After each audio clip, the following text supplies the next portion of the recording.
Bab 5413 saya dari kelas 2. Dev. Ziyuan melangkah maju untuk menghentikan Dev. Meskipun dia tahu Dev juga sangat kuat, Jun Buhui terlalu kuat, terutama karena dia juga tahu asal-usul ruang, yang merupakan kartu trufnya. Jika Anda terjebak di luar angkasa oleh pihak lain, itu sama saja dengan bunuh diri yang sia-sia. Jangan khawatir, aku baik-baik saja. Dev tersenyum pada Ziyuan. Melihat ekspresi Dev dan Ziyuan, Wu Hao langsung mengerti apa yang terjadi di antara mereka. Tatapan yang mereka berikan satu sama lain jelas merupakan hasil dari penerobosan lapisan tabu terakhir. Pendeta Tao Uji memandang Dev dan Ziyuan, lalu tak kuasa menahan desahan. Dev bersikap lunak kepada semua orang, dan ia tak punya cara untuk mengawasi Dev demi muridnya. Humazi melangkah maju dan berbisik kepada Dev, Dev, jika kau ingin melawan Jun Buhui, apakah kau ingin aku diam-diam memberimu 2 jimat? Tidak perlu menggunakan cara kotor untuk menghadapi bocah nakal ini. Dev tersenyum. Baiklah, hati-hati, kata Humazi, lalu dengan raut wajah yang jenaka, apa kau berselingkuh dengan Ziyuan ini? Tatapan matamu sepertinya tidak benar. Tidak, saya belum membuat terobosan terakhir. Dev menggelengkan kepalanya. Itu tidak mungkin. Dari cara Ziyuan memandangmu, jelas kita pernah berhubungan intim sebelumnya, dan dia juga menganggap dirinya wanitamu. Humazi agak ragu. Lagi pula, dia sangat pandai menilai orang, terutama perempuan. Sebenarnya tidak, tapi aku menjilatnya. Dev berkata dengan sedikit malu. Brengsek, Humazi tertegun sejenak, lalu mengacungkan jempol, kau benar-benar jago bermain trik, aku mengagumimu, aku mengagumimu. Kalau mau mati, cepatlah. Kenapa masih ragu-ragu? Jun Buhui mulai sedikit tidak sabar. Dev menghampiri Jun Buhui dengan seringai di wajahnya, biasanya aku tidak suka memukul anak-anak, tapi hari ini aku berbeda. Setelah mengatakan itu, tanpa menunggu Jun Buhui berbicara, Dev meninjunya. Tinju cahaya suci. Pukulan ini langsung meledak dengan cahaya kemasan yang menyilaukan, dan tinju Dev menjadi sebesar gunung. Saat cahaya kemasan tiba-tiba muncul, medan perang diselimuti cahaya yang menyilaukan, dan tinju Dev, sebesar gunung, menghantam langsung ke wajah Jun Buhui sambil mengeluarkan suara siulan angin. Pupil mata Jun Buhui sedikit mengecil. Meskipun terkejut, ia tetap tenang. Tubuhnya tiba-tiba melayang mundur beberapa kaki, nyaris menghindari pukulan kuat itu. Tinju itu menghantam udara, dan dengan suara, bang, yang keras, lubang besar sedalam sekitar 10 kaki langsung hancur di tanah, dengan kerikil beterbangan dan asap serta debu memenuhi udara. Menarik. Jun Buhui membersihkan debu di ujung bajunya, dan untuk pertama kalinya, raut wajah serius muncul di wajah mudanya. Pantas saja dia berani bicara begitu arogan. Dia sedikit lebih kuat daripada Ming Wang si setengah binatang itu. Dev mencibir, mengubah langkahnya, dan mendekati Jun Buhui seperti hantu, meninjunya satu demi satu. Setiap pukulan dibalut dalam cahaya kemasan yang cemerlang, dan hembusan angin tinju setajam pisau, memaksa Jun Buhui untuk terus menghindar. Pukulannya begitu cepat sehingga hampir mustahil untuk ditangkap dengan mata telanjang. Yang ia lihat hanyalah bayangan-bayangan kemasan yang terjalin di medan perang, seperti jaring yang tak tertembus, menyelimuti Jun Buhui dengan erat. Kecepatannya luar biasa. Di tengah perjalanan mendaki gunung, Han Lai berseru kaget, kecepatan rekan Daois Dev tidak kalah sedikit pun dari Jun Buhui. Ziyuan mencengkeram ujung bajunya erat-erat, matanya penuh kekhawatiran, tetapi juga dengan sedikit keyakinan, dia telah melihat kekuatan Dev dan tahu bahwa dia sama sekali bukan orang yang gegabah. Wu Hao mengelus jenggotnya, keputusasaan di wajahnya perlahan memudar, digantikan secercah harapan, Dev ini benar-benar menyembunyikan sesuatu dengan sangat baik. Mungkin dia benar-benar bisa mengalahkan Jun Buhui. Di medan perang, Jun Buhui berhasil menghindari puluhan pukulan berturut-turut, tetapi akhirnya terkena pukulan di bahunya. Kekuatan spiritual kemasan langsung menyerbu tubuhnya. Ia mengerang dan terhuyung mundur 2 langkah. Sebuah lubang hitam terbakar di bahunya, dan aroma samar terbakar memenuhi udara. Bab 5414, Lompatan Luar Angkasa. Kamu membuatku jengkel. Suara Jun Buhui berubah dingin, dan energi iblis melonjak di sekelilingnya. Kabut hitam mengembun menjadi puluhan bilah iblis tajam, melesat ke arah Dev bagai hujan badai. Dev tidak menghindar atau menghindar, dan cahaya kemasan di sekelilingnya tiba-tiba melonjak, membentuk perisai cahaya yang kokoh. Suara, ding-ding-dandang, yang tajam terus terdengar. Bila-bila sihir menghantam perisai cahaya dan hancur berkeping-keping, berubah menjadi serpihan energi sihir dan menghilang. Dia memanfaatkan situasi tersebut untuk melakukan serangan balik, melompat, dan mengayunkan kaki kanannya dengan kekuatan yang luar biasa, menendang pinggang Jun Buhui. Jun Buhui buru-buru mengangkat tangannya untuk menangkis, tetapi dengan suara, bang, ia merasakan lengannya mati rasa dan ditendang ke belakang, menghantam batu besar dengan keras, yang seketika hancur. Bagaimana itu mungkin? Beberapa orang di kamp kultivator iblis berseru. Mereka tak menyangka Jun Buhui, yang tampak kekanak-kanakan namun mampu mengalahkan Raja Ming setengah binatang, akan ditindas oleh Dev. Soul Devourer duduk di punggung singa, kilatan kejutan melintas di rongga matanya yang cekung, lalu ekspresinya kembali tenang sedingin es. Jangan khawatir, yang terbaik belum datang. Jun Buhui berdiri dari reruntuhan, menyingkirkan debu di sekujur tubuhnya, sedikit darah mengalir dari sudut mulutnya, namun matanya menyala-nyala dengan semangat juang. Sepertinya aku tidak bisa menghadapimu kecuali aku menunjukkan kemampuanku yang sebenarnya. Ia perlahan mengangkat tangannya, dan ruang di sekitarnya mulai terdistorsi lagi. Sebuah kekuatan aneh yang bahkan lebih kuat dari sebelumnya menyebar, dan bebatuan di sekitarnya mulai melayang di udara dan berputar perlahan. Itu asal-usul luar angkasa lagi. Ekspresi Fan Tianyu berubah, rekan Taois Dev, hati-hati. Namun, Dev tetap tenang, bahkan dengan senyum tipis di wajahnya, seolah-olah ia sama sekali tidak menganggap serius kekuatan mengerikan ini. Ia berdiri di sana, tangannya di belakang punggung, menatap Jun Buhui dengan tenang. Tatapannya yang penuh percaya diri perlahan-lahan menenangkan orang-orang di kamp kultivator. Kurungan ruang. Jun Buhui menggeram dan mendorong tangannya ke depan. Dalam sekejap, ruang di sekitar Dev membeku seperti danau beku, dan perisai cahaya kemasannya berhenti berfluktuasi. Tubuhnya terkunci rapat, dan ia bahkan tidak bisa menggerakkan jari-jarinya. Hahaha, dia dikurung. Kita lihat saja seberapa sombongnya dia kali ini. Sorak-sorai meletus di perkemahan pembudidaya setan. Jantung Ziyuan langsung berdebar kencang. Ia ingin segera maju, tetapi dihentikan oleh Wu Hao, percayalah. Jun Buhui perlahan berjalan ke arah Dev, senyum kemenangan tersungging di wajahnya. Mana kesombonganmu tadi? Bukankah kau masih terjebak olehku seperti anjing sekarang? Dia memadatkan pedang sihir hitam di tangan kanannya dan perlahan mengarahkannya ke alis Dev, bersiaplah untuk mati.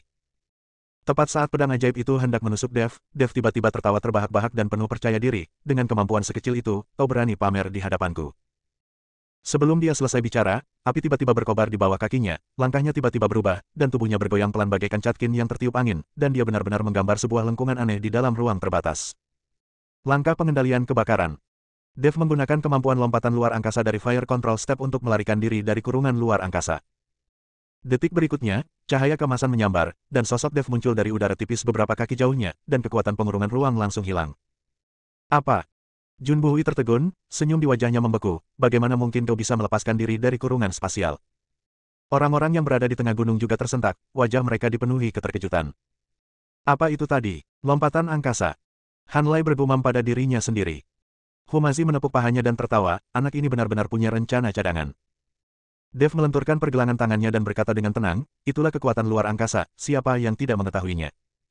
Ia kembali menggerakkan kakinya, dan sosoknya berkelebat terus-menerus, meninggalkan beberapa bayangan di medan perang. Setiap kilatan akurat menghindari pandangan Jun Buhui.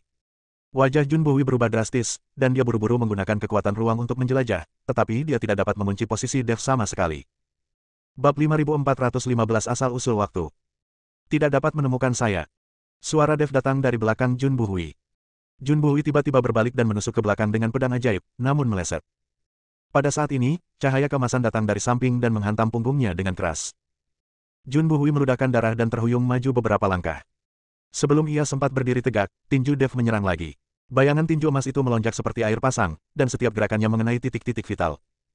Jun Buhui dipukul mundur selangkah demi selangkah dan hanya bisa menggunakan energi sihirnya untuk melawan. Meskipun kekuatan spasialnya aneh, dia tidak mampu mengunci posisi Dev dan hanya bisa menerima pukulan secara pasif. Aku tidak percaya. Jun Buhui meraung marah dan membanting tangannya ke tanah, ruang angkasa runtuh. Dalam sekejap, ruang puluhan kaki yang berpusat padanya mulai terpelintir dan menyusut dengan hebat, dan bebatuan di sekitarnya runtuh dan berubah menjadi bubuk. Ini jurus pamungkasnya. Begitu jurus ini digunakan, semua yang ada dalam jangkauannya akan hancur berkeping-keping oleh kekuatan ruang. Semua orang di perkemahan biksu berseru kaget, dan Taois Wuji bahkan siap memberikan pertolongan. Namun, Dev masih tampak tenang. Ia berdiri di tengah ruang yang runtuh. Bukan saja ia sama sekali tidak panik, ia malah perlahan mengangkat tangan kanannya, dan cahaya abu-abu redup muncul di telapak tangannya. Kekuatan macam apa itu? Wu Hao mengerutkan kening. Dia belum pernah melihat aura seperti itu sebelumnya. Tepat saat kekuatan runtuhnya ruang hendak menyentuh Dev, cahaya abu-abu di telapak tangannya tiba-tiba meledak, dan kekuatan misterius menyebar. Sebuah pemandangan aneh terjadi, ruang yang awalnya terdistorsi secara dahsyat perlahan melambat, dan tren keruntuhan mulai berbalik. Batu-batu yang telah hancur menjadi bubuk justru kembali mengembun dengan kecepatan yang terlihat oleh mata telanjang. Waktu, asal-usul waktu. Pendeta Tao Wuji berteriak kaget, matanya dipenuhi ketidakpercayaan, dia benar-benar menguasai dua kekuatan dasar waktu dan ruang di saat yang bersamaan. Kata-kata itu menggelegar di telinga semua orang bagai guntur. Para biksu terbelalak lebar dan menatap sosok yang berdiri dengan tenang di tengah medan perang, wajah mereka dipenuhi keterkejutan dan kekaguman. Menguasai dua jenis kekuatan asli pada saat yang sama tidak pernah terjadi dalam sejarah surga ke-6. Wajah Jun Buhui langsung memucat. Ia terhuyung mundur beberapa langkah, matanya dipenuhi ketakutan, mustahil. Ini mustahil. Bagaimana mungkin kau bisa menguasai asal-usul waktu? Dev perlahan menyingkirkan cahaya di telapak tangannya dan berjalan menuju Jun Buhui selangkah demi selangkah. Setiap langkah yang diambilnya membuat tanah sedikit bergetar. Sudah kubilang, aku tak perlu mengerahkan seluruh kekuatanku untuk menghadapimu. Suaranya tenang, tetapi mengandung tekanan yang tak terbantahkan. Sekarang, Saatnya untuk mengakhiri. Sosok Dev melesat dan seketika muncul di hadapan Jun Buhui. Ia mengepalkan tangan kanannya, yang membawa kekuatan spiritual keemasan dan cahaya abu-abu redup, menghantam dada Jun Buhui dengan keras. Jun Buhui ingin menghindar, tetapi mendapati tubuhnya terpenjara oleh kekuatan waktu dan dia tidak bisa bergerak sama sekali. Tidak. Dia mengeluarkan raungan putus asa. Boom! Tinju itu menghantam dada Jun Buhui dengan keras. Kekuatan spiritual emas langsung menghancurkan meridiannya, dan kekuatan waktu mulai mengikis jiwanya. Jun Buhui memuntahkan seteguk darah, tubuhnya terpental mundur seperti layang-layang yang talinya putus, jatuh tersungkur ke tanah, tak mampu bergerak. Energi iblisnya cepat menghilang, auranya semakin melemah, dan jelas ia telah kehilangan kemampuan bertarungnya sepenuhnya. Medan perang hening sejenak. Sesaat kemudian, sorak-sorai memekakkan telinga terdengar di perkemahan para biarawan, lebih keras dari sebelumnya. Kita menang! Kita menang! Rekan Taois Dev sangat kuat. Dia bahkan mengalahkan Jun Buhui, sang pengendali asal-usul ruang angkasa. Menguasai hakikat waktu dan ruang secara bersamaan, rekan Taois Dev sungguh yang terbaik di dunia. Ziyuan tidak bisa lagi menahan kegembiraannya dan berlari ke arah Dev, matanya penuh kegembiraan dan kekaguman. Bab 5416, Kehinaan. Wu Hao, Fan Tianyu dan yang lainnya juga melangkah maju dan membungkuk pada Dev, wajah mereka penuh kekaguman. Rekan Taois Dev, terima kasih banyak telah membalikkan keadaan. Suara Wu Hao bergetar karena kegembiraan. Fan Tianyu pun menyingkirkan kesombongannya dan berkata dengan tulus, kekuatan rekan Taois Dev jauh melebihi kekuatanku. Aku yakin. Dev melambaikan tangannya, tatapannya beralih ke perkemahan para pembudidaya iblis. Suaranya lantang dan provokatif, pemakan jiwa, apakah ini orang-orang yang kau banggakan? Apakah ada pemuda yang lebih kuat? Kirim mereka tanpa ragu. Jangan sembunyikan mereka. Keheningan menyelimuti perkemahan para pembudidaya iblis. Para pembudidaya iblis yang sebelumnya berteriak ini menundukkan kepala, tak seorang pun berani menjawab. Jun Buhui sudah menjadi yang terkuat di antara generasi muda mereka. Bahkan ia dikalahkan oleh Dev tanpa ada kesempatan untuk melawan. Siapa lagi yang bisa menerima tantangan itu? Wajah Soul Devourer begitu muram hingga air seakan menetes darinya. Niat membunuh berputar-putar di rongga matanya yang kosong, tetapi ia tak berdaya. Dia tahu bahwa mengirim orang untuk bertempur lagi hari ini hanya akan mendatangkan penghinaan atas dirinya sendiri. Melihat tak satu pun kultivator iblis yang merespons, Dev menyeringai mengejek. Apa? Tak ada yang berani menyerang. Mana kesombonganmu tadi? Ia melangkah maju, dan cahaya kemasan dan abu-abu menyembur keluar dari tubuhnya secara bersamaan. Tekanan kuat menyelimuti seluruh perkemahan para pembudidaya iblis. Jika tidak ada yang berani datang, cepat bawa orang-orangmu dan keluar dari surga keenam. Jangan mempermalukan dirimu di sini. Para pembudidaya iblis terpaksa mundur berkali-kali karena tekanan ini, wajah mereka penuh ketakutan. Jika kamu kalah, kamu bisa pergi sekarang. Wu Hao menatap dewa pemakan jiwa. Meninggalkan. Soul Devourer tersenyum dingin, dengan tatapan sinis di bibirnya, mau aku pergi. Tidak semudah itu. Sebelum selesai bicara, ia tiba-tiba mengangkat tangan dan melambaikan lengan bajunya, berteriak dengan keras, pasukan jiwa iblis, bunuh. Rebutkan buku pengorbanan untukku. Mengikuti perintah ini, puluhan ribu jiwa iblis di belakangnya mengeluarkan raungan melengking pada saat yang sama, dan kabut hitam di sekitar mereka tiba-tiba melonjak, menyapu ke arah perkemahan para biarawan seperti banjir. Roh-roh jahat ini bentuknya bermacam-macam, ada yang memegang pedang tulang panjang yang bilahnya mengeluarkan bau darah, ada yang mulutnya bertaring hitam, dengan benang-benang jiwa penuh dendam melilit tubuhnya, dan ada yang berubah menjadi bayangan hitam tembus cahaya, bergerak di antara tim bagaikan hantu. Gerombolan roh jahat yang padat itu menghalangi langit, mengubah seluruh langit menjadi warna tinta gelap, bahkan sinar matahari pun ikut tertutup seluruhnya. Pemakan jiwa, kau tak menepati janjimu. Wu Hao sangat marah hingga seluruh tubuhnya gemetar. Ia menunjuk sosok di punggung singa dan mengutuk, sebagai Raja Iblis, kau sungguh berbahaya. Apa kau tidak takut diejek oleh para kultivator dunia? Soul Devourer tertawa terbahak-bahak seperti gong patah, suaranya penuh penghinaan. Reputasi, omong kosong macam apa itu? Apa itu bisa dibandingkan dengan kodeks pengorbanan? Yang kuinginkan adalah kendali atas surga keenam. Soal reputasi, itu tak ada gunanya. Ia menepuk surai singa itu, dan binatang raksasa itu meraung keras, mengguncang lembah. Ia menghentakkan kaki di tanah dengan keempat kukunya, lalu melesat ke perkemahan para biarawan bersamanya bagai anak panah. Aolai! Wu Hao menoleh ke arah komandan garda kekaisaran di belakangnya, suaranya serak karena marah, pimpin garda kekaisaran untuk menghadapi musuh. Sekalipun kita mati hari ini, kita harus mempertahankan langit keenam. Aku mematuhi perintahmu. Aolai berlutut dengan satu kaki, baju zirahnya beradu dengan suara yang menggelegar. Ia tiba-tiba berdiri, menghunus pedang besi hitam dari pinggangnya, dan berteriak dengan tegas, para pengawal kekaisaran, dengarkan perintahku. Bentuk barisan kalian untuk menghadapi musuh. Bunuh. Membunuh. Puluhan ribu pengawal istana berteriak serempak, dan gelombang suara tersebut membuat bebatuan di sekitarnya bergetar.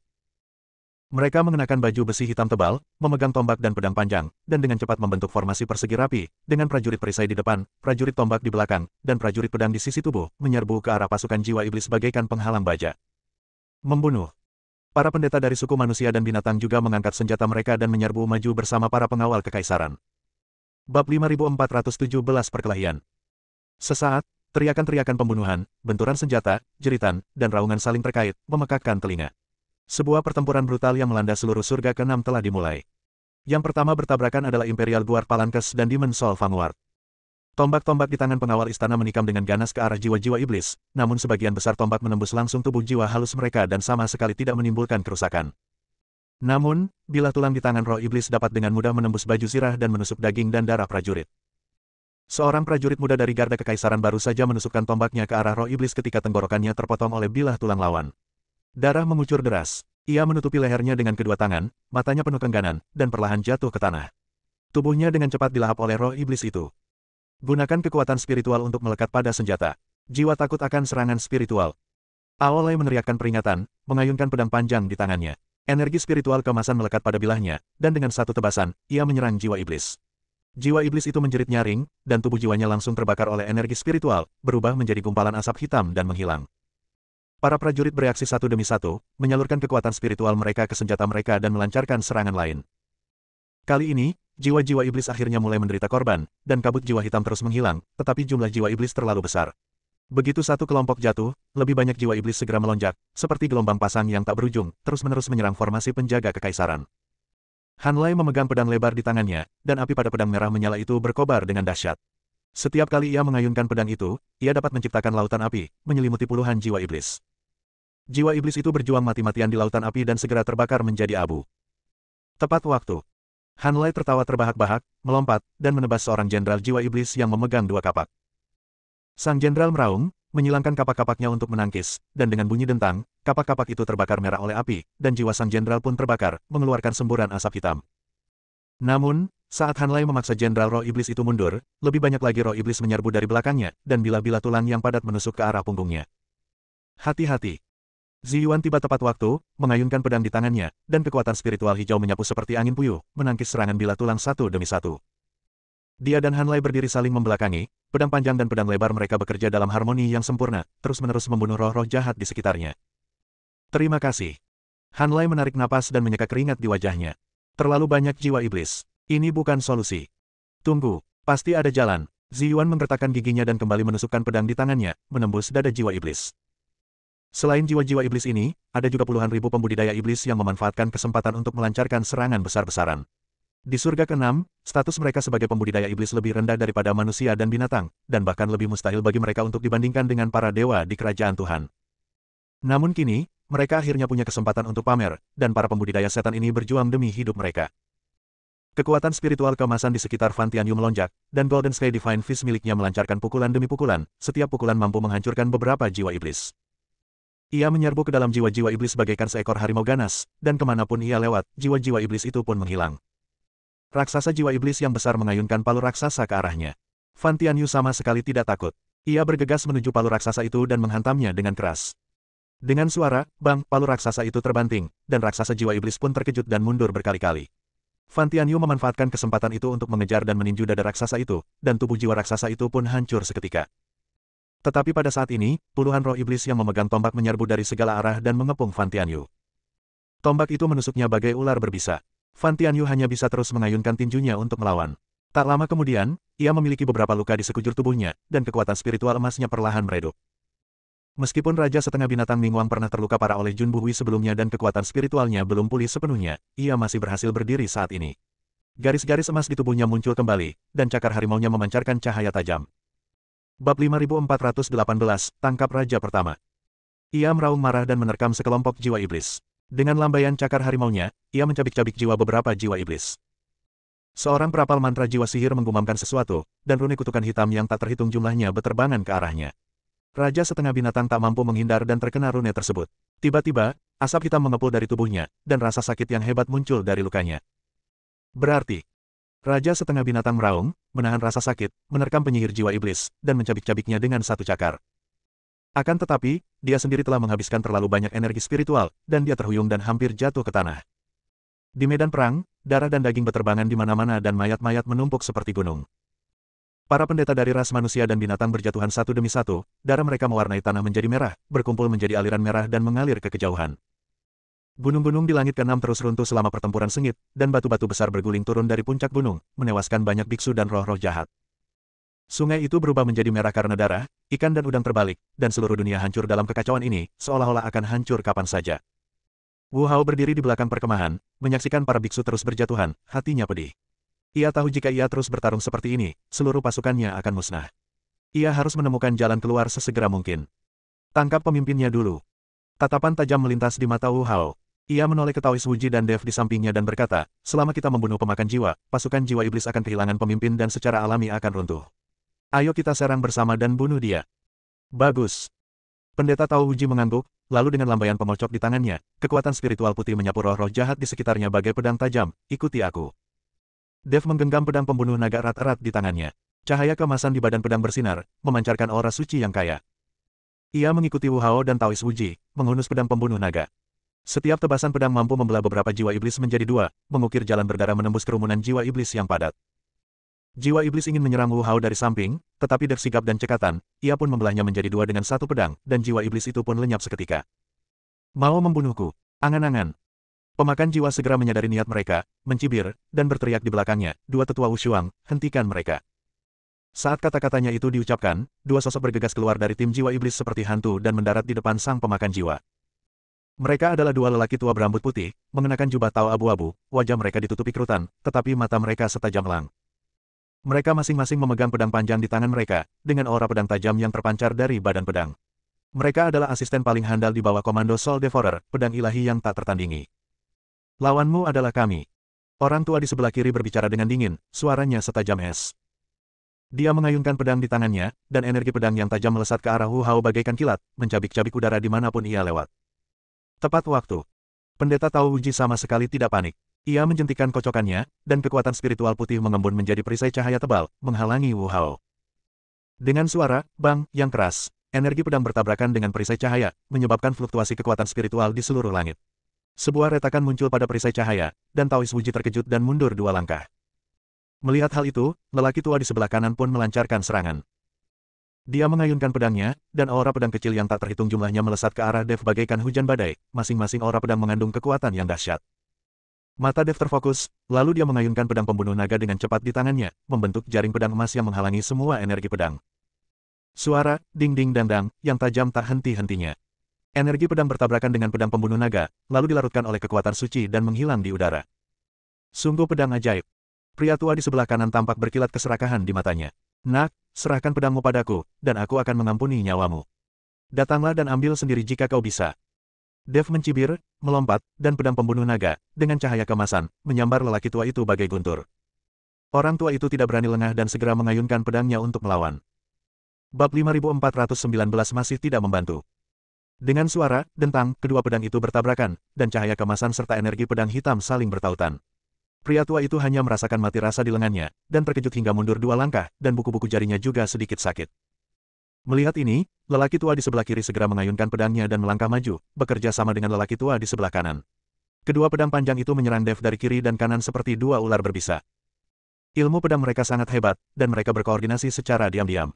Energi pedang saling bersilangan dan membentuk jaring pedang yang tak tertembus, menyelimuti Dev dengan erat, membuatnya tak bisa bernapas. Dev sama sekali tidak takut.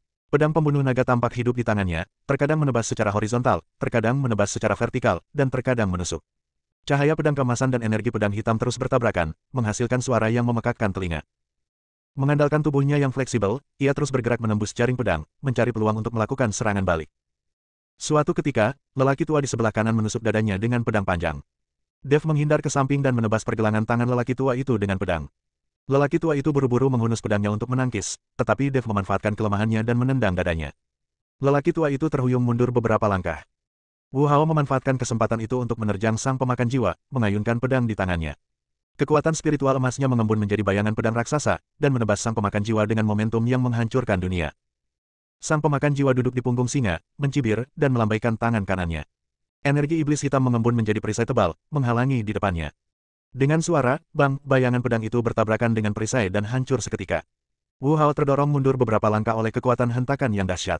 Darahnya berdesir dan tenggorokannya terasa manis. Dengan kemampuan sekecil ini, kau berani membunuhku. Ejek Soul Eater, mengayunkan pedangnya dan mengirimkan aliran energi pedang hitam seperti ular berbisa ke perut bagian bawah Wu Hao. Wu Hao buru-buru menghindar ke samping, dan energi pedang melesat melewati jubah perangnya, membuat lubang panjang di dalamnya dan memperlihatkan baju zirah di bawahnya.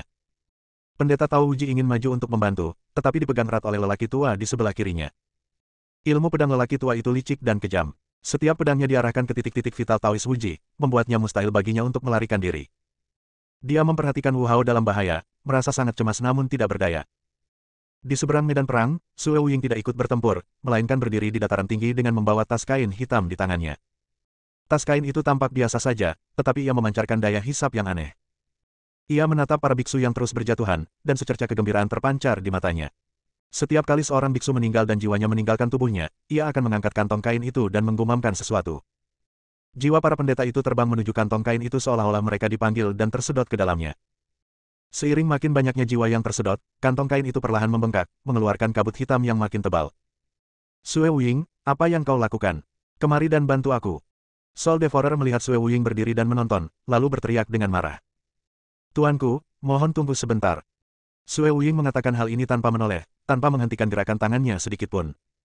Soul Devourer mendengus dingin, mengabaikannya, dan fokus menghadapi Wu Hao. Meskipun Wu Hao cukup kuat, ia masih berada satu level lebih rendah dari Soul Devourer yang telah hidup selama 10.000 tahun. Setelah beberapa putaran, Wu Hao sudah kurus kering, dengan beberapa luka di sekujur tubuhnya, darah menodai jubah perangnya hingga merah, dan sebagian besar kekuatan spiritualnya telah terkuras. Seiring berjalannya waktu, perkelahian itu menjadi semakin brutal. Korban di antara para biksu dari ras manusia dan binatang terus bertambah. Formasi pengawal kekaisaran telah lama dipecah oleh roh-roh jahat. Para prajurit bertempur sendiri-sendiri, dan orang-orang terus berjatuhan. Han Lai dan Zi Yuan sudah kelelahan, energi spiritual mereka hampir habis. Mereka hanya bisa mengandalkan naluri untuk mengacungkan senjata dan melawan. Tubuh mereka penuh luka, dan darah menetes dari senjata mereka, membentuk genangan darah di tanah. Bab 5420 Semua lari. Fan Tianyu dikelilingi oleh puluhan jiwa iblis, kekuatan spiritual emasnya menjadi semakin redup, dan setiap pukulan yang dia lakukan tampak sangat sulit. Raja setengah binatang terluka parah dan kesadarannya perlahan memudar. Jika bukan karena obsesinya, ia pasti sudah pingsan sejak lama. Tidak, kita tidak bisa bertahan lebih lama lagi. Seorang manusia buas mengeluarkan raungan putus asa, melemparkan kapak perang di tangannya, berbalik dan berlari mundur. Sosoknya bagaikan sinyal, yang seketika menyulut rasa takut para pendeta lainnya. Semakin banyak biksu yang melarikan diri. Mereka tak sanggup lagi menanggung pertempuran mengerikan ini dan hanya ingin menyelamatkan diri. Jangan lari, tetap di tempat, kita masih punya kesempatan. Aolai meraung keras, mencoba menghentikan biksu yang melarikan diri, tetapi dia sendiri terjerat oleh beberapa roh jahat dan tidak punya waktu luang. Semakin banyak orang melarikan diri, dan garis pertahanan kamp para biksu runtuh seketika. Pasukan roh jahat memanfaatkan kesempatan itu untuk melancarkan serangan dahsyat, dan semakin banyak biksu yang berjatuhan dalam genangan darah.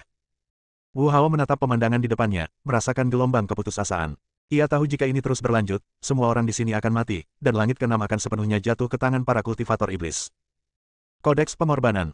Mungkin, ini satu-satunya harapan. Secerca tekad terpancar di mata Wu Hao. Ia mengeluarkan sebuah kotak emas dari tangannya. Kotak itu diukir dengan rune yang rumit dan memancarkan aura suci yang samar. Kotak itu adalah kotak harta karun yang menyimpan buku pengorbanan. Pemakan jiwa, kau tidak mau buku panduan pengorbanan? Akan kuberikan padamu. Wu Hao mengangkat kotak harta karun dan berteriak sekuat tenaga, suaranya sangat jelas di medan perang yang kacau. Soul Devourer mendengar suara itu dan langsung berhenti menyerang. Secerca keserakahan melintas di rongga matanya yang cekung, lemparkan buku itu ke sini. Kalau tidak, aku akan langsung membunuhmu. Jika kau menginginkan buku itu, kejarlah aku. Wu Hao mencibir dan berbalik untuk berlari menuju pegunungan yang jauh. Asalkan kau bisa mengejarku, buku pengorbanan itu akan menjadi milikmu. Tapi kalau kau berani menggunakan serangan yang kuat, aku akan langsung menghancurkannya. Kamu berani. Melihat hal itu, sang pemakan jiwa meraung marah, tetapi tidak berani bertindak gegabah. Buku pengorbanan itu sangat penting baginya, dan dia tidak boleh membiarkan Wu Hao menghancurkannya. Jangan lari. Si pemakan jiwa menunggangi seekor singa dan mengikuti Wu Hao dari dekat, selalu menjaga jarak tertentu. Ia tidak berani terlalu dekat dan ditipu oleh Wu Hao, tetapi ia juga takut Wu Hao akan kabur. Melihat ini, kedua tetua Wushuang juga ingin meninggalkan Dev dan mengejarnya, tetapi dihalangi oleh Dev. Lawanmu adalah aku. Mau pergi? Tidak semudah itu.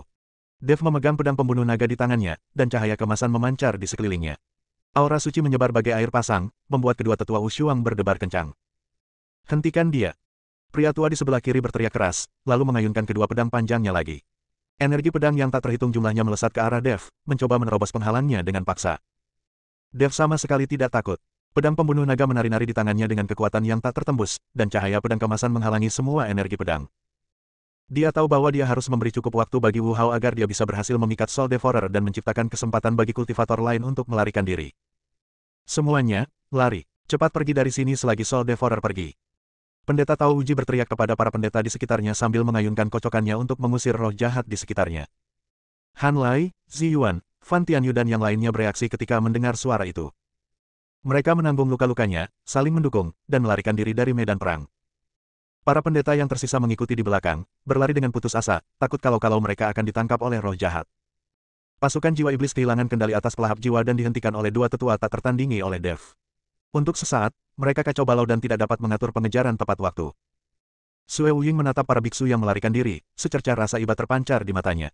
Tas kain di tangannya telah membengkak cukup besar, penuh dengan jiwa-jiwa yang telah mati, tetapi masih sedikit kurang dari sumber daya yang ia butuhkan untuk menerobos. Bab 5421 Kenapa kamu kembali? Lupakan saja, akan ada banyak kesempatan untuk mengumpulkannya di masa mendatang. Sue Wuying menyimpan tas kainnya, berbalik dan mengikuti pasukan jiwa iblis, menuju ke arah yang dikejar oleh Soul Devourer. Dev bertarung sengit dengan dua tetua Wushuang selama puluhan ronde, dan secara bertahap merasa kekuatan spiritualnya habis. Lengannya mulai terasa sakit, dahinya berkeringat, dan cahaya kemasan di pedang pembunuh naga sedikit meredup. Dia mendongak dan mendapati para pendeta telah melarikan diri jauh, dan dia merasa lega. Waktunya berangkat. Dev membuat tipuan dan mengayunkan pedang pembunuh naga ke arah wajah lelaki tua di sebelah kiri. Lelaki tua itu buru-buru menghunus pedangnya untuk menangkis. Dev memanfaatkan kesempatan itu untuk berbalik dan berlari ke arah yang berlawanan dengan para biksu, lalu segera menghilang di balik pegunungan dan hutan. Kedua tetua Wushuang ingin mengejar, tetapi dihalangi oleh beberapa cahaya pedang emas yang ditinggalkan oleh Dev. Ketika cahaya pedang menghilang, Dev telah menghilang. Lupakan saja, ayo kita kejar tuan dulu, kata lelaki tua di sebelah kanan. Keduanya saling berpandangan dan bergegas ke arah yang dikejar tuan pemakan jiwa. Saat itu, sang pemakan jiwa sedang menunggangi seekor singa, kukunya memecahkan bebatuan di bawah kakinya. Matanya menatap tajam ke arah Wu Hao yang terhuyung dan melarikan diri, aumannya menggema di seluruh lembah. Wu Hao, tinggalkan kitab pengorbanan itu, aku akan menyelamatkan jiwamu dari tercerai-berai. Luka di bahu Wu Hao masih berdarah. Setiap kali ia berlari, meridiannya yang rusak tertarik, dan rasa sakit yang hebat membuat penglihatannya gelap. Namun, ia memegang kotak harta karun emas itu di tangannya. Ini adalah harapan terakhir surga ke-6 dan tidak boleh jatuh ke tangan iblis. Dia menghabiskan sisa kekuatan spiritualnya dan mempercepat langkahnya sedikit, tetapi roh jahat di belakangnya masih mengikutinya seperti bayangan, dan niat membunuh yang dingin hampir membekukan jiwanya. Kalau kamu nggak terima roti panggangku, aku hukum kamu. Melihat Wu Hao menolak untuk menyerah, mata Soul Devourer dipenuhi dengan niat membunuh. Ia tiba-tiba mengangkat tangan kanannya, dan energi iblis gelap mengembun menjadi cakar tajam, yang melesat langsung ke punggung Wu Hao dengan suara tajam yang merobek udara. Wu Hao merasakan hawa dingin di belakang lehernya dan ingin menghindar tetapi sudah terlambat.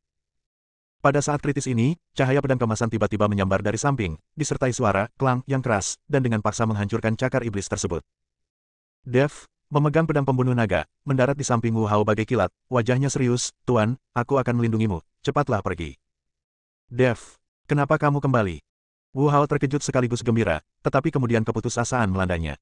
Tidak, jiwa iblisnya terlalu banyak, kita tidak bisa kabur. Pada saat ini, kedua tetua dari keluarga Wu telah mengepung mereka dengan puluhan jiwa iblis elit. Energi iblis hitam melonjak di sekitar mereka, membentuk pengepungan yang ketat. Sang pemakan jiwa, menunggangi seekor singa, menatap mereka berdua dengan senyum kejam di wajahnya. Karena kalian sudah di sini, jangan pernah berpikir untuk pergi. Hari ini, aku akan mengubur kalian berdua dengan kitab pengorbanan. Sebelum dia selesai berbicara, kedua tetua Wushuang mengayunkan pedang mereka secara bersamaan, dan dua energi pedang tajam terjalin menjadi jaring, menutupi Dev dan Wu Hao. Dev melindungi Wu Hao di belakangnya, dan pedang pembunuh naga menari menjadi bola cahaya kemasan, menghalangi energi pedang. Namun, kekuatan besar dari pedang itu masih membuatnya mundur dua langkah, dan telapak tangannya terasa nyeri tumpul. Jiwa iblis elit mengambil kesempatan untuk menerkam, bila tulang mereka mengeluarkan kilatan dingin saat menusuk titik vital kedua pria itu. Sementara Dev menahan serangan roh jahat, dia juga memperhatikan luka-luka Wu Hao.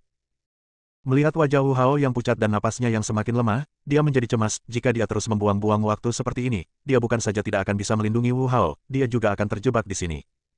Ia menarik napas dalam-dalam, dan kekuatan spiritual keemasan di sekelilingnya melonjak. Pada saat yang sama, cahaya abu-abu redup muncul di telapak tangannya, dan kekuatan asal mula waktu diam-diam bersirkulasi. Di bawah pengaruh kekuatan waktu, pergerakan jiwa iblis tiba-tiba melambat, dan energi pedang kedua tetua Wushuang juga kehilangan kecepatan sebelumnya. Dev memanfaatkan kesempatan itu, menggendong Wu Hao di punggungnya, berbalik dan bergegas masuk ke kedalaman hutan. Pemakan jiwa, kejar aku jika kau berani. Soul Devourer murka melihat ini dan berteriak, kejar mereka. Sekalipun aku harus membalikkan seluruh surga ke-6, aku akan menangkap mereka. Sambil berbicara, ia memimpin pengejaran. Derap kaki singa mengguncang pegunungan dan hutan. Pasukan jiwa iblis mengikuti dari dekat, dan semburan hitam menyebar ke seluruh hutan. Bab 5422 mendapatkan buku harta karun. Dev menggendong Wu Hao di punggungnya dan berlari mati-matian melewati pegunungan dan hutan. Namun, luka Wu Hao terlalu parah. Darah terus mengucur dari lukanya, membasahi pakaian Dev, dan kecepatannya pun perlahan melambat. Pasukan roh iblis di belakang mereka semakin mendekat, dan energi iblis yang dingin hampir menelan mereka. Dev, ini bukan solusi. Wu Hao berbaring di punggung Dev, suaranya sangat lemah hingga hampir tak terdengar, ada terlalu banyak jiwa iblis, kita tidak bisa melarikan diri. Dev menggertakkan giginya, urat-urat dahinya menyembul, jangan berkecil hati, kita bisa lolos. Percuma saja. Wu Hao menggelengkan kepalanya sedikit, secercah tekad terpancar di matanya. Dev, dengarkan aku. Buku panduan pengorbanan itu tidak boleh jatuh ke tangan para kultivator jahat, tapi sekarang kita tidak punya pilihan. Ia berjuang keras mengeluarkan kotak harta karun emas dari tangannya dan menyerahkannya kepada Dev. Saat aku berteriak, lari, kau harus bergegas menuju lembah di timur. Aku akan melemparkan buku harta karun itu untuk menarik perhatian mereka. Tidak. Dev langsung menolak, jika buku panduan pendeta diperoleh oleh pemakan jiwa itu, surga ke-6 akan tamat. Tidak ada waktu.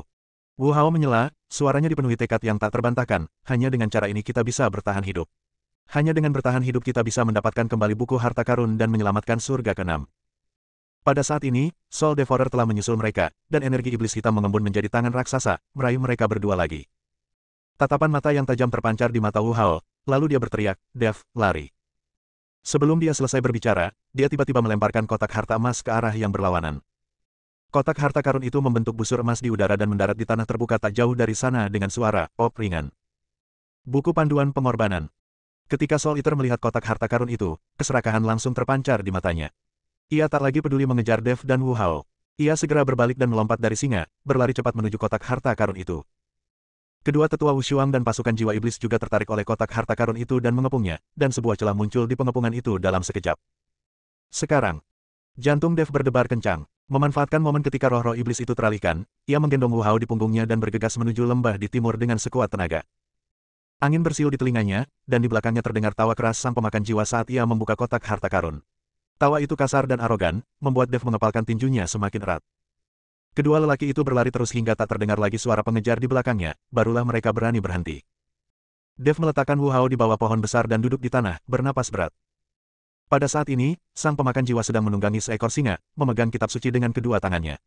Cahaya dari kotak harta karun emas merembes keluar melalui jari-jarinya, tetapi terbungkus erat oleh energi iblis yang bergelora di sekelilingnya, seolah-olah cahaya suci ini pun akan segera dihitamkan. Dia tidak punya waktu lagi untuk peduli pada Dev dan Wu Hao. Sekarang setelah dia memiliki kitab pendeta di tangannya, dia harus melepaskan jiwa iblis yang terkekang di ibu kota dewa sesegera mungkin. Pasukan jiwa iblis di belakang sang pemakan jiwa mengikutinya dari dekat bagaikan arus hitam. Kemanapun mereka lewat, rune kerajaan Tuhan yang tersisa di jalanan ibu kota ilahi meredup dan hancur. Dinding istana yang semula hikmat kini dipenuhi pola-pola iblis berwarna ungu tua, dan bau darah serta pembusukan di udara semakin kuat. Tuanku, pintu masuk ke 9 neter abis sudah dekat. Orang tua di sebelah kiri kedua tetua Wushuang itu melangkah maju dengan cepat dan menunjuk ke sebuah lembah dalam yang terhalang oleh batu-batu besar di depan mereka, suaranya penuh dengan antusiasme yang tak terkendali. Batu besar itu diukir dengan rune penangkal iblis peninggalan para leluhur kerajaan dewa. Meskipun cahaya kemasannya redup, ia tetap gigih melawan erosi energi iblis. Soul Devourer mengendalikan singa itu, matanya yang cekung mengamati batu besar itu sambil menyeringai sinis. Dulu, leluhur kita dari Divine Nation berusaha keras menyegelnya dengan batu besar, dan bahkan mencoba menutupinya dengan rune. Sungguh konyol. Hari ini, aku akan membiarkan 100.000 jiwa iblis di bawah Nine Nether Abyss melihat cahaya matahari lagi. Dia melompat dari singa dan berjalan ke batu besar sambil memegang buku pengorbanan di tangannya. Bab 5423 Pelepasan Segel. Ujung jarinya menelusuri pola-pola kuno di kotak harta karun, dan sang pemakan jiwa menggumamkan sesuatu. Energi iblis hitam melilit kotak harta karun itu seperti makhluk hidup, bertabrakan hebat dengan cahaya kemasan di kotak itu. Dengan suara, zizi, halaman-halaman buku harta karun itu otomatis terbuka, dan garis-garis karakter kuno berwarna emas beterbangan keluar dari buku, mengembun menjadi sebuah rune besar di udara, memancarkan tekanan ilahi yang mendebarkan jantung. Merusak. Sang pemakan jiwa meraung keras dan menekankan buku kurban ke batu besar dengan tangan kanannya. Rune emas itu langsung bertabrakan dengan rune penangkal iblis di batu besar. Saat kedua kekuatan itu berbenturan, seluruh kota suci bergetar hebat, alur-alur dalam muncul di tanah, dan kerikil berjatuhan bagai tetesan air hujan. Rune penekan iblis di batu besar itu mulai berputar dan hancur, dan cahaya kemasan ditelan sedikit demi sedikit oleh energi iblis hitam. Sesaat kemudian, terdengar suara, boom, yang keras dan batu besar itu runtuh, menampakkan 9 jurang neter yang tak berdasar di bawahnya. Rasa dingin yang menusuk tulang menyembur dari dasar jurang, disertai raungan-raungan menyeramkan.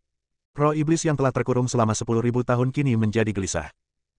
Soul Devourer menatap dasar jurang, dan melihat perisai cahaya keemasan raksasa melayang di tengah Nine Nether Abyss. Perisai cahaya itu diselimuti rune kuno, dan bayangan hitam yang tak terhitung jumlahnya bertabrakan dengan liar di dalamnya. Setiap tabrakan menyebabkan perisai cahaya berfluktuasi hebat, dan cahaya keemasannya pun meredup. Ini anjing lautnya. Lelaki tua tak tertandingi di sebelah kanan berteriak penuh semangat, para leluhur kerajaan ilahi telah mengerahkan segenap upaya mereka untuk memasang segel ini. Selama segel ini rusak, 100.000 jiwa iblis akan bisa keluar. Soul Devourer mencibir dan mengangkat kembali buku pengorbanan itu. Kali ini, ia tak lagi menekan kekuatan buku harta karun itu, dan cahaya kemasan memancar bagai terik matahari, menerangi seluruh Nine Nether Abyss. Karakter-karakter kuno dalam buku itu terbang satu demi satu, melesat ke arah perisai cahaya kemasan seperti pedang emas. Setiap kali karakter kuno jatuh pada perisai cahaya, rune kuno pada perisai cahaya akan sedikit meredup, dan retakan akan menyebar. Atas nama pemakan jiwa, dan dengan kekuatan kodeks pengorbanan, aku akan menghancurkan segelnya dan melepaskan jiwa iblis itu. Suara sang pemakan jiwa bergema di 9 jurang Nether, membawa serta keagungan yang tak tertahankan.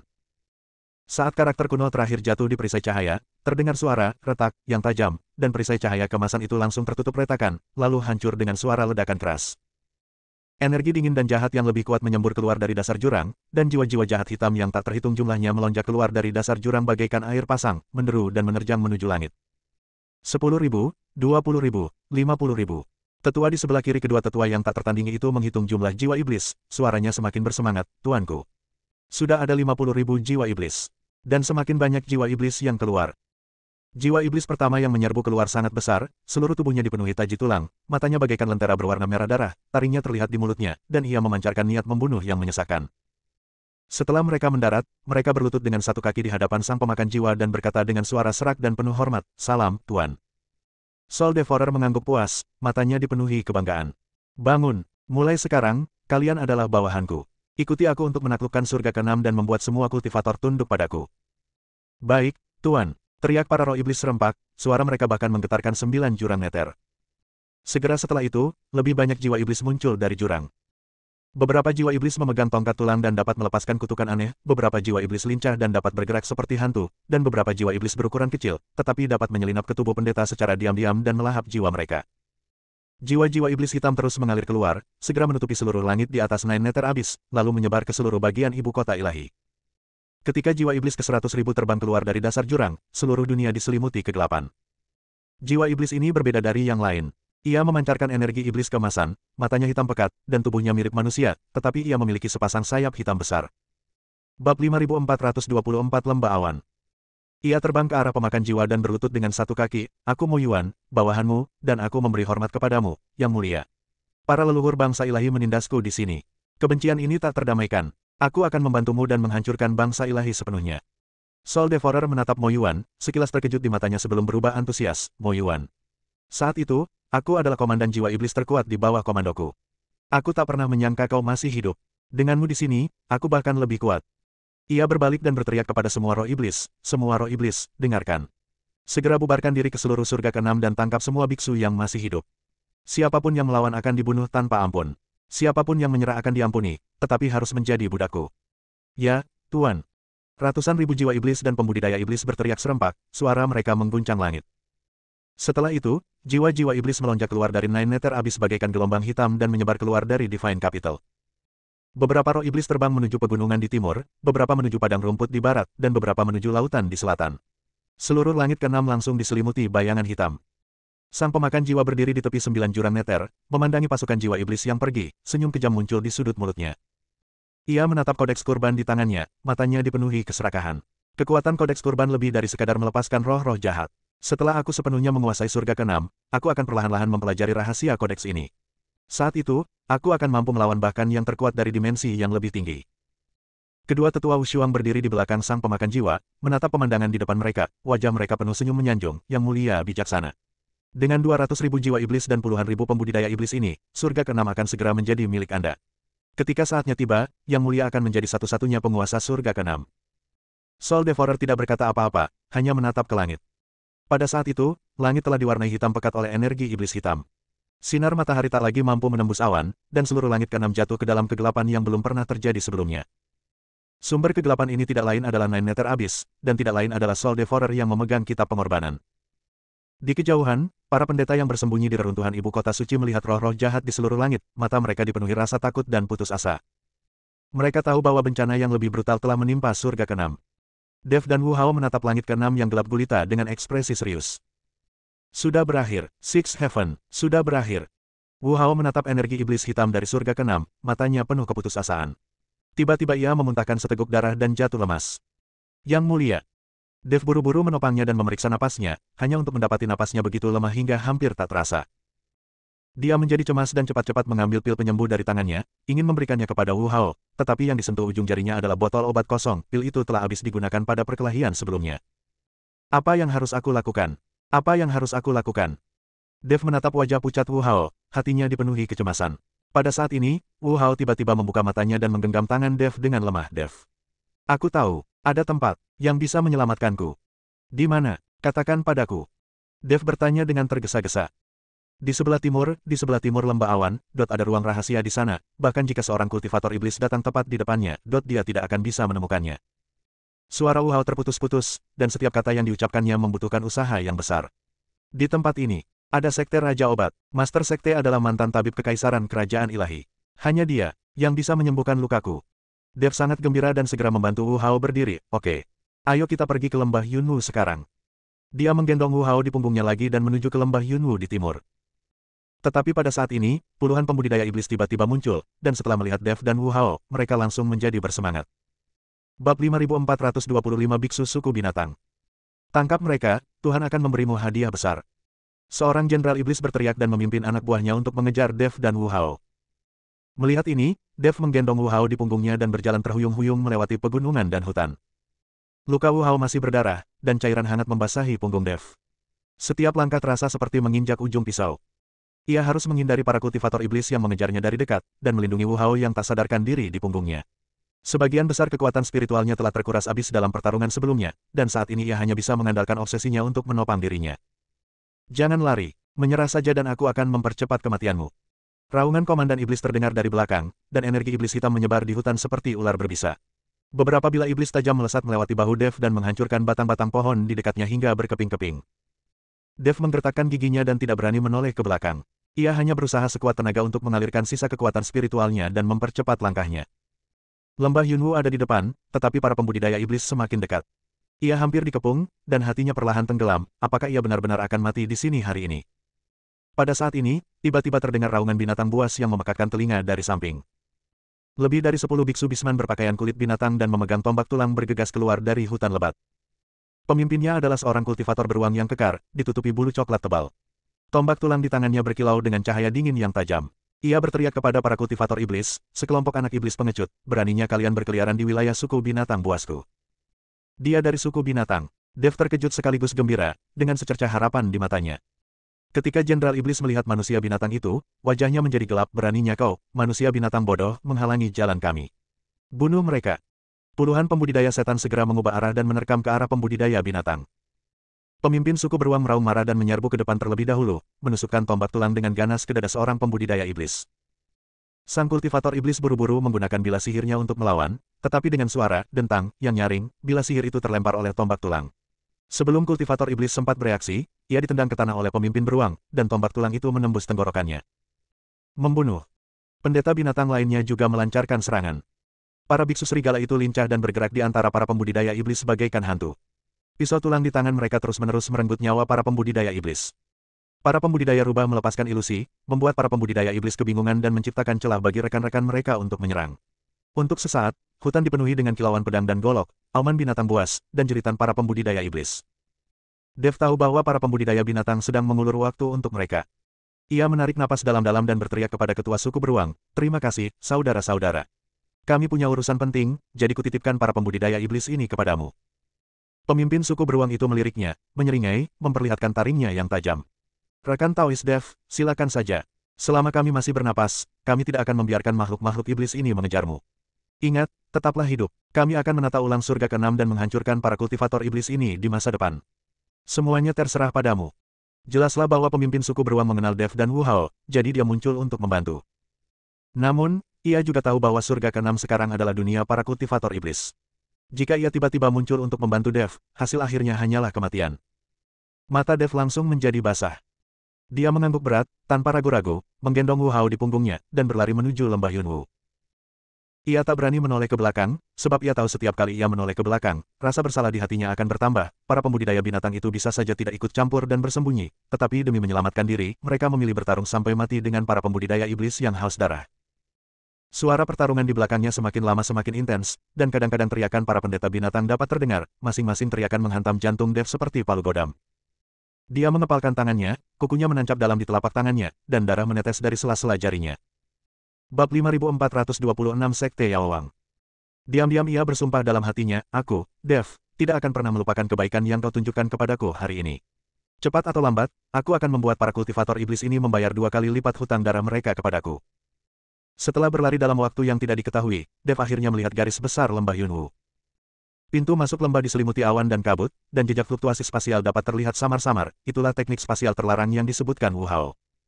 Dia merasa lega, mempercepat langkahnya, dan membawa Wu Hao ke pintu masuk lembah. Pada saat ini, suara pertarungan di belakangnya tiba-tiba berhenti.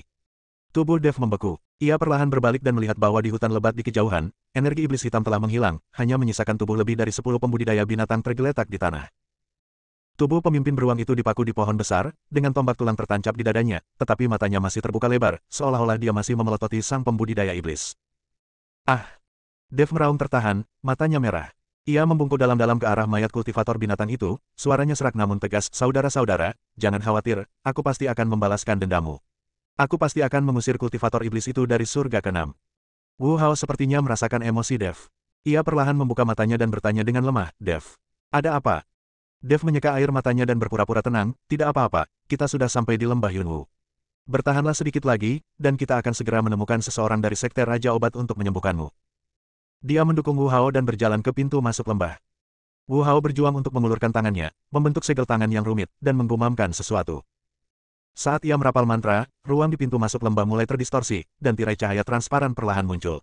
Dev menopang Wu Hao dan melangkah masuk ke dalam tirai cahaya itu selangkah demi selangkah. Pintu masuk lembah di belakangnya perlahan kembali ke keadaan semula, menghalangi semua kesedihan dan kebencian. Saat kami memasuki lembah awan, pemandangan di depan kami tiba-tiba berubah, kicau burung, bunga-bunga bermekaran, dan aroma obat memenuhi udara, yang sama sekali berbeda dengan darah dan kegelapan di luar. Namun, Dev merasa begitu berat hingga ia tak bisa bernapas. Bayangan para biksu binatang yang gugur dalam pertempuran terus terbayang di benaknya. Wajah-wajah yang cerah dan sorot mata penuh tekad itu terpatri kuat di hatinya. Dia tahu bahwa mulai saat ini, tanggung jawab di pundaknya menjadi lebih berat. Mereka tidak hanya harus menyembuhkan Wu Hao, mengambil kembali buku pengorbanan, menyelamatkan surga ke-6, tetapi mereka juga harus mencari keadilan bagi para biksu binatang yang mengorbankan nyawa mereka untuk melindungi mereka. Penggarap iblis, pemakan jiwa. Dev bergumam pelan, tatapan tajam terpancar di matanya. Ia menggenggam pedang pembunuh naga di tangannya, dan bilahnya sedikit bergetar, seolah mencerminkan amarah di hatinya. Pada saat ini, beberapa wanita bergaun putih berjalan cepat sambil memegang kotak obat, dengan ekspresi waspada di wajah mereka, siapa kamu? Mengapa kamu datang ke sekte Raja Obat? Kami di sini untuk mencari bantuan medis. Dev buru-buru berkata, memeluk Wu Hao lebih erat, dia terluka parah dan sangat membutuhkan perawatan. Aku mohon para wanita untuk bersabar. Para wanita saling bertukar pandang, dan salah satu dari mereka, yang tampak seperti pemimpin, melangkah maju dan dengan hati-hati memeriksa luka Wu Hao, mengerutkan kening. Dia terluka parah, dan dia telah terkikis oleh energi iblis. Ikutlah dengan kami. Ketua sekte ada di aula depan. Apakah kita akan menyelamatkannya tergantung pada keputusannya. Dev buru-buru mengucapkan terima kasih kepada mereka, sambil menggendong Wu Hao dan mengikuti wanita itu menuju aula depan. Sepanjang perjalanan, ia menemukan bahwa sekte Raja Obat dipenuhi perempuan, ada yang memetik herbal, ada yang mengolah pil, dan ada pula yang mengajarkan keterampilan medis. Semua orang memasang ekspresi fokus di wajah mereka, yang sangat kontras dengan kekacauan di luar. Ketika mereka sampai di pintu aula depan, wanita yang memimpin rombongan berhenti dan berteriak ke dalam, Tuan, ada 2 tamu yang sedang mencari perawatan medis. Salah satunya terluka parah dan telah terkorosi oleh energi iblis. Biarkan mereka masuk. Sebuah suara lembut dan tenang terdengar dari dalam. Bab 5427 Fusi Darah. Dev menggendong Wu Hao ke aula depan dan melihat seorang wanita bergaun ungu duduk di kursi utama. Ia tampak berusia 30-an, anggun, dengan ketenangan bak dokter di antara alisnya. Ia adalah Ling Yue, pemimpin sekte Raja Obat dan mantan tabib kekaisaran kerajaan ilahi. Ling Yue berdiri dan berjalan menghampiri Wu Hao. Melihat Wu Hao yang terluka, Ling Yue bertanya dengan kaget, Tuan. Ada apa? Mengapa Tuan terluka parah? Dan siapa Anda? Mendengar pertanyaan Ling Yue, Dev segera menjelaskan, Master Sekte, nama saya Dev. Raja terluka oleh pemakan jiwa saat mencoba melindungi jalan keluar kita. Sekarang, Langit keenam telah dikuasai oleh jiwa iblis. Hanya Anda yang bisa menyembuhkan raja. Tolong bantu. Ling Yue menatap wajah pucat Wu Hao, matanya dipenuhi kesungguhan. Ia segera memerintahkan murid-muridnya, cepat bawa raja ke ruang tenang dan ambilkan pil pembersih jiwa dan rumput pembaru denyut nadi. Aku ingin segera menyembuhkannya. Para murid menanggapi dengan cepat dan dengan hati-hati membawa Wu Hao ke ruangan yang tenang. Ling Yue menoleh ke Dev dan berkata, ikut aku. Aku perlu tahu detail cedera raja agar aku bisa menyesuaikan rencana perawatannya. Dev mengikuti Ling Yue ke ruang belajar dan menjelaskan satu persatu bagaimana Wu Hao bertarung dengan Soul Devourer, dipaksa meninggalkan buku pengorbanan, dan dikejar oleh para kultivator iblis sepanjang jalan. Setelah mendengarkan ini, Ling Yue mendesah pelan, aku tak pernah menyangka surga keenam akan jatuh ke dalam kondisi seperti ini. Dengan pelahap jiwa yang telah memperoleh kitab pengorbanan dan melepaskan 100.000 jiwa iblis, akan sulit untuk membalikkan keadaan. Tapi selama raja bisa pulih, kita masih punya harapan. Dev berkata dengan tegas. Ling Yue mengangguk, aku akan berusaha sebaik mungkin untuk merawat raja, tetapi lukanya terlalu parah. Dia akan membutuhkan setidaknya setengah bulan untuk pulih. Selama waktu ini, kau tidak boleh bermalas-malasan. Aku melihat energi spiritualmu telah sangat terkuras. Lebih baik kau berkultivasi dengan tenang di sekte Raja Obat dan bersiap untuk pertempuran melawan para kultivator iblis di masa depan. Dev baru saja memikirkan hal ini dalam benaknya dan segera mengungkapkan rasa terima kasihnya. Pada hari-hari berikutnya, Dev merawat Wu Hao yang tidak sadarkan diri saat berlatih di ruang pelatihan sekte Yaowang. Sekte Yaowang kaya akan energi spiritual, dan dengan bantuan berbagai ramuan langka, kekuatan spiritualnya pulih sangat cepat, bahkan meningkat dibandingkan sebelumnya. Hari itu, Ling Yue tiba-tiba menemukan Dev dan berkata dengan serius, Dev, aku menemukan bahwa kamu memiliki darah naga di dalam dirimu, dan itu sangat murni, kan? Dev terkejut. Ia tak pernah menyangka Ling Yue benar-benar bisa melihat garis keturunannya. Tuan, Anda punya mata yang tajam. Saya memang punya garis keturunan naga. Mata Ling Yue berbinar gembira, gampang sekali. Murid-murid sekte Raja Obat semuanya perempuan, dan mereka memiliki fisik yang istimewa. Jika mereka bisa menyatu dengan garis keturunan nagamu, itu tidak hanya akan meningkatkan kultivasi mereka, tetapi juga memberi mereka kekuatan untuk melawan roh-roh iblis. Saya ingin berdiskusi dengan Anda agar saya dapat menggabungkan garis keturunan para murid sekte Raja Obat dengan garis keturunan Anda secara bertahap. Sebagai imbalannya, semua ramuan dan ramuan abadi dari sekte Raja Obat akan tersedia untuk Anda gunakan guna membantu meningkatkan kultivasi Anda. Bagaimana menurut Anda? Dev tercengang. Ia tak menyangka pemimpin sekte akan mengajukan permintaan seperti itu. Tetapi memikirkan adegan di mana para kultivator binatang mengorbankan diri mereka untuk melindungi mereka, dan krisis surga ke-6, dia tahu bahwa dia tidak bisa menolak, ini tidak hanya akan meningkatkan kekuatannya sendiri, tetapi juga menumbuhkan lebih banyak kekuatan untuk melawan para kultivator iblis. Dia menarik napas dalam-dalam dan mengangguk, baiklah, aku berjanji. Ling Yue sangat gembira dan segera memanggil murid-murid sekte Raja Pengobatan untuk menjelaskan masalah fusi darah. Meskipun para pengikutnya sedikit malu, mereka semua setuju ketika mereka berpikir untuk berkontribusi dalam melawan para pembudidaya jahat. Keesokan harinya, fusi darah resmi dimulai. Murid perempuan pertama memasuki ruang fusi. Ia mengenakan gaun putih dan sedikit gugup di wajahnya. Melihat hal ini, Dev menasihati, jangan gugup, kamu akan segera mencapai puncak kenikmatan. Master Sekte berkata, kami akan sepenuhnya mematuhi rekan Daois Dev. Setelah berkata demikian, murid perempuan itu pun berbaring. Bab 5428 aku benar-benar iri. Dev sudah berpengalaman, jadi ia memulai serangkaian gerakan kecil. Murid perempuan itu tersipu dan tersentak. Rekan Taois Dev, sudah selesai. Ayo cepat bergabung. Murid perempuan itu tidak tahan lagi. Dev mengangguk, lalu memasuki tubuh murid perempuan itu dan mulai bergabung. Kemudian dia mengaktifkan garis keturunan naga, dan kekuatan spiritual emas melonjak keluar dari tubuhnya dan perlahan-lahan disuntikkan ke tubuh murid perempuan itu. Murid perempuan itu menggigil seluruh tubuhnya, lalu menutup matanya, ekspresi nyaman di wajahnya, kekuatan garis keturunan naga tidak hanya menyehatkan meridiannya, tetapi juga membuatnya mengalami kebahagiaan yang belum pernah terjadi sebelumnya. Setengah jam kemudian, murid pertama menyelesaikan fusi, dan tingkat kultivasinya langsung naik dari tingkat ke-6 alam abadi bumi ke tingkat ke-7. Wajahnya penuh kejutan. Hebat, aku sudah terjebak di tingkat ke-6 alam abadi duniawi selama bertahun-tahun. Aku tak pernah menyangka rekan Daois Dev akan berhasil. Murid perempuan itu sangat gembira. Dengan keberhasilan murid pertama, murid-murid lainnya menjadi lebih bersemangat dan berbaris untuk menunggu integrasi. Tubuh Dev jauh lebih unggul daripada orang biasa. Meskipun ia menggabungkan darahnya siang dan malam, ia hanya merasa sedikit lelah. Ling Yue akan menyiapkan pil bergizi dan ramuan ajaib untuknya setiap hari sehingga dia bisa memulihkan kekuatannya dengan cepat. Dengan cara ini, hari demi hari, para murid perempuan sekte Raja Obat bergiliran bergabung dengan Dev. Kultivasi setiap orang meningkat secara signifikan, dan garis keturunan naga Dev menjadi lebih murni dalam fusi berkelanjutan, dan kultivasinya juga meningkat secara konsisten. Setengah bulan kemudian, semua murid biasa sekte Yaowang menyelesaikan fusi darah, hanya menyisakan Ling Yue. Saat ini, kultivasi Dev telah mencapai puncak alam abadi duniawi tingkat pertama, dan ia hanya selangkah lagi dari terobosan. Malam itu, Ling Yue masuk ke ruang fusi. Ia mengenakan gaun ungu dan memiliki temperamen yang elegan, sangat berbeda dari murid-murid perempuan sebelumnya. Selanjutnya, giliranku. Setelah Ling Yue selesai berbicara, dia perlahan melepas pakaiannya. Dev mengangguk, dan tanpa basa-basi lagi, dia langsung menghubungkan kedua orang itu. Kekuatan spiritual keemasan mengalir deras ke dalam tubuh Ling Yue, dan tubuhnya sedikit bergetar.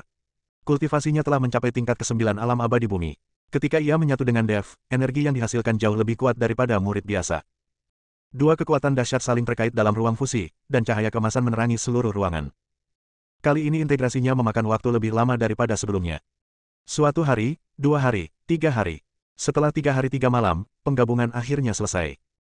Ketika kekuatan spiritual emas ditarik, tingkat kultivasi Ling Yue benar-benar menerobos ke alam abadi manusia tingkat pertama, dan kekuatan yang bahkan lebih dahsyat mengalir dalam tubuh Dev, tingkat kultivasinya berhasil menerobos ke alam abadi bumi tingkat kedua. Ling Yue menatap Dev dengan senyum puas di wajahnya, hebat. Kultivasimu meningkat lebih cepat dari yang kuduga. Denganmu di sini, harapan kita untuk melawan para kultivator iblis semakin besar.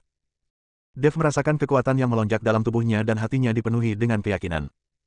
Dia tahu bahwa dia sekarang memiliki kekuatan untuk bersaing dengan iblis. Ia menatap ke arah ruangan yang sunyi dan bergumam dalam hatinya, Tuan, jangan khawatir, ketika Tuan bangun, kami pasti akan merebut kembali surga ke-6 dan membalaskan dendam para biksu yang gugur. Pada saat ini, Wu Hao di ruangan yang tenang menggerakkan jari-jarinya sedikit dan terbangun. Ketika berita kebangkitan Wu Hao menyebar di Sekte Yao Wang, seluruh sekte menjadi gempar. Ketika ia keluar dari ruangan yang sunyi dengan dukungan Dev, ia melihat energi spiritual murni yang menyelimuti para murid Sekte Raja Obat dan mendengar seluruh kisah fusi darah. Matanya penuh emosi, rekan Taois Dev, tubuhmu sangat bagus. Begitu banyak wanita. Tuan, sebagai penguasa suatu negara, Anda mungkin memiliki ribuan wanita cantik di harem Anda. Siapakah saya? Dev buru-buru berkata dengan rendah hati. Tak ada bandingannya, aku sudah punya ribuan selir di haremku selama 100 tahun, dan aku masih belum sepenuhnya menyukai mereka. Dan kau punya ratusan murid perempuan di Sekte Raja Obat hanya dalam 12 hari. Aku sangat iri. Mata Wu Hao penuh dengan rasa iri. Bersambung,